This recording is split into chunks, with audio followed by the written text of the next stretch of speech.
Thank you, Mr. Speaker. I thank the Prime Minister for the short statement she made concerning the incident in Salisbury, and I think we all thank the Emergency and Security Services for their response, and we await updates on the progress of investigations into the cause of that incident. Mr. Speaker, tomorrow is International Women's Day, a chance to both celebrate how far we've come on equality for women, but also to reflect on how far we have to go, not just in this country, but around the world. Later today, Mr. Speaker, the Prime Minister is due to meet Crown Prince Mohammed bin Salman, the ruler of Saudi Arabia. Despite much talk of reform, there has been a sharp increase in the arrest and detention of dissidents, torture of prisoners is common, human rights defenders routinely sentenced to lengthy prison terms, unfair trials and executions are widespread, as Amnesty International confirms. As she makes her arms sales pitch, will she also call on the Crown Prince to halt the shocking abuse of human rights in Saudi Arabia? Well, first of all, can I thank the Right Honourable Gentleman for telling me that it is International Women's Day tomorrow. I think that's what's called mansplaining.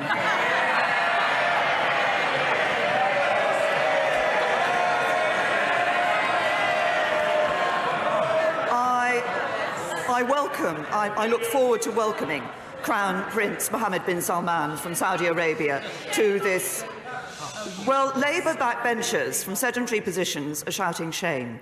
Can I just say to those backbenchers that the link that we have with Saudi Arabia is historic, it is an important one, and it has saved the lives of potentially hundreds of people in this country.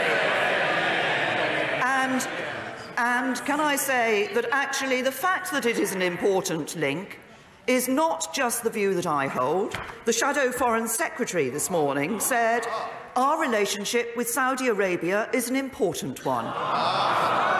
She also went on to say that doesn't mean we should be pulling up our punches, and I agree, which is why I will be raising concerns about human rights with the Crown Prince when I meet him. And can I just say, as the Right Honourable Gentleman started on the issue of International Women's Day, I welcome the fact that the Crown Prince will be sitting down with, as the guest of, a female Prime Minister.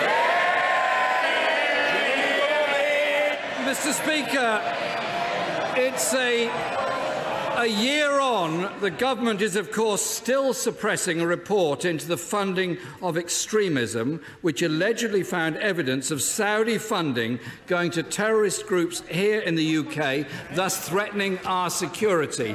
When will that report come out? And, Mr. Speaker, a humanitarian disaster is now taking place in Yemen. Millions face starvation. 600,000 children have cholera because of the Saudi-led bombing campaign and the blockade. 600,000 children with cholera is something that I think everyone in this House should take seriously. Germany has suspended arms sales to Saudi Arabia, but British arms sales have sharply increased, and British military advisers are directing the war.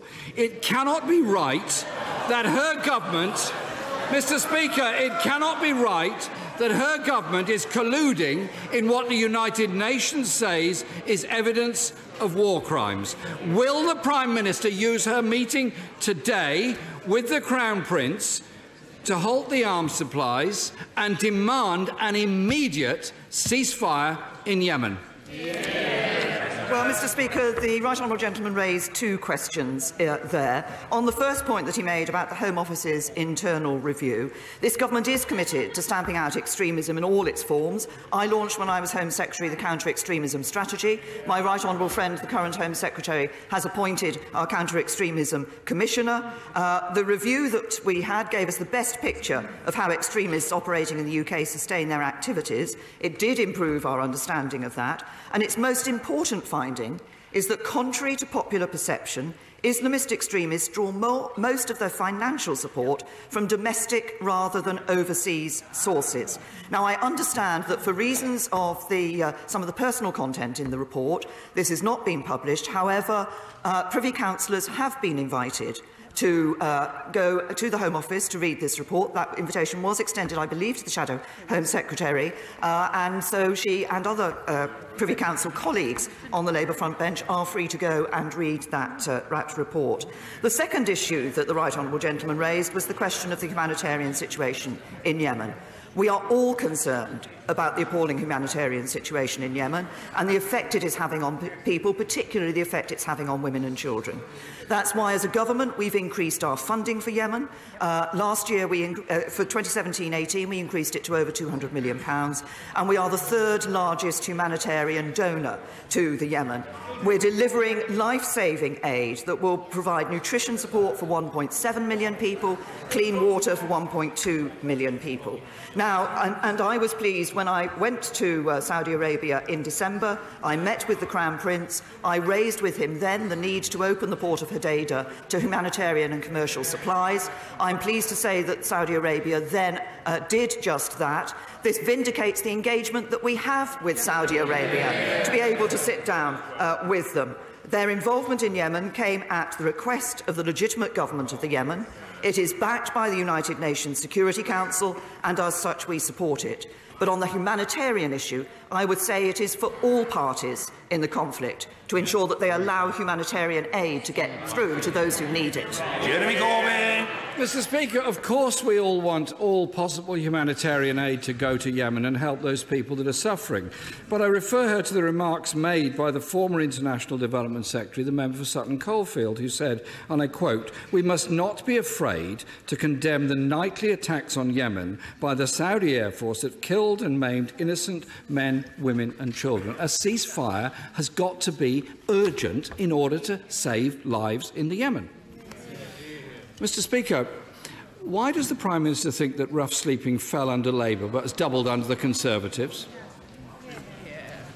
Well, can I, first of all, to respond to the first question that he raised in relation to the Yemen and the conflict that is taking place there in the Yemen.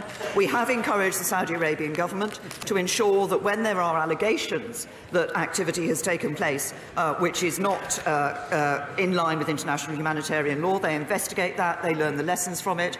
I believe something like 55 reports have already been published as a result of that. But on this issue of arms exports to Saudi Arabia, can I also say that he seems to be at odds with his shadow Foreign Secretary once again, who this morning said the arms industry is not something I'm seeking to undermine as long as it's within international law, and went on to say that she thought the UK can sell arms to any country as long as they're used within the law.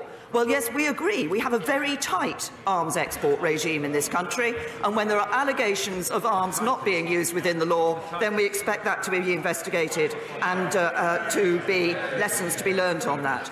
On the issue of rough sleeping, I say to the Right Honourable Gentleman that nobody in this House wants to see anybody having to sleep rough on the streets of this country. That is why this is a government that is putting millions of pounds extra into dealing with rough sleeping. It's why we're piloting the Housing First approach in 3 of our major cities, because what we want to do is to ensure not just that we deal with a situation where somebody is found sleeping rough, but actually that we prevent people from sleeping rough in the first place. Jeremy Corbyn. Mr. Speaker, in November, the Chancellor of the Exchequer announced a rough sleeping task force and £28 million for 3 pilot schemes to tackle homelessness. I understand 4 months on, the task force hasn't yet met. Not a penny has been spent on that programme. Mr. Speaker, there is a homelessness crisis in this country. Rough sleeping has doubled since 2010. Doesn't the Prime Minister think it's a little unambitious to say we're going to tackle rough sleeping by 2027? Well, can I say we're going to eliminate it? That's our aim by 2027. But let me just perhaps it would be helpful, Mr. Speaker, if I was to update the Right Honourable Gentleman, because the task force that he referred to has, in fact, met. It met today. But more importantly, because the right honourable gentleman has asked me this previously. More importantly, this isn't the only group of people we bring together to look at rough sleeping. We have an expert advisory group that has been meeting over recent months and whose reports and whose information and whose expertise is being input into that task force. He talks about homelessness. Statutory homelessness is less than half of its peak in 2003, but we recognise that there is more to do. That's why we want to see more homes being built. On rough sleeping, it isn't just a question. Of course we want people to have a roof over their head, but we see something like half of rough sleepers with a mental health problem. That's why we're putting more money into mental health. That's why it's not just a question of improving figures. It's a question of changing people's lives around. If he really cares, he'll look at the complexity of this issue and recognise it's more than giving people a roof over their head. It's about dealing with the underlying problems that lead to them rough sleeping in the first place. Jeremy Corbyn. Mr. Speaker, I'm glad that the government showed such urgency in setting up this task force that it took 4 months to have a meeting of it, and it still hasn't actually achieved anything. Many people in this country are very upset and very embarrassed about the levels of rough sleeping in this country. And many volunteer, and I got a letter this week from Barry. I volunteer in my hometown of Southampton to feed the homeless because of the lack of care and help for these individuals is a disgrace. And he goes on to point out the number of unoccupied buildings in his town and many others. Does the Prime Minister believe that her government cutting homelessness services by 45% since 2010 has had some effect on the numbers of people that are rough sleeping? I'd say to the right honourable gentleman that if he thinks that the only way you solve issues is by bringing people together at a meeting, I have to tell him that is not the way to solve issues. The way to deal with these issues is actually to get out there on the ground doing something about it. That's why we are funding 48 projects to help rough sleepers into emergency accommodation and to overcome the issues like mental ill health and substance abuse.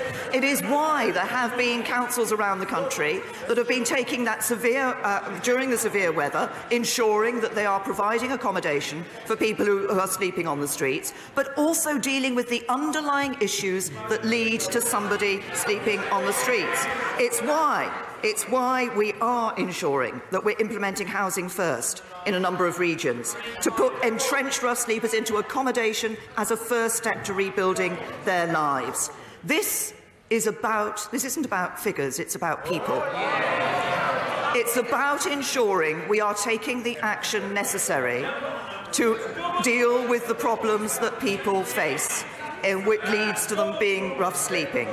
It's also about ensuring that we build enough homes in this country for people to have. And that's why what we're doing to revise the planning laws to ensure that people are building houses when they have planning permission should be welcomed by the right honourable gentleman when he stands up. Jeremy Corbyn. Mr. Speaker, I don't think any of that would become as much comfort to the rough sleepers that I meet that are begging every day just to find enough money to get into a night shelter. Mr. Speaker, the Conservative chair of the Local Government Association, Lord Porter, warned councils are now beyond the point where council tax can plug the gap. That's the result of the government's slashing of council budgets and passing on the buck. Mr. Speaker, after this deathly cold winter, we have more than twice as many people sleeping rough on our streets. Just one step away from that fate are 60,000 homeless households in temporary accommodation. We are the 5th richest country in the world. The growing number of people on our streets is a mark of national shame. With fewer social homes being built, less support for the homeless and a task force that's barely met, just how does the Prime Minister really propose to tackle the homelessness crisis? We proposed to deal with the issue of homelessness and to deal with those issue of those people who are not homeless but want to be able to have a home of their own by building more homes in this country. We propose to deal with it, as I said earlier in this week, by ensuring that tenants get a fairer deal when they're renting in this country. But I have to say, there are more council houses have been built under this Conservative government than were built under 13 years of Labour. We've seen more social housing being built in the last 7 years than in the last 7 years under the Labour government. So if he wants to look at the issue of a record in relation to housing, he should look at the record of the last Labour government. And of course, it was the record of the last Labour government that was described as bringing. The record of the last Labour government was described.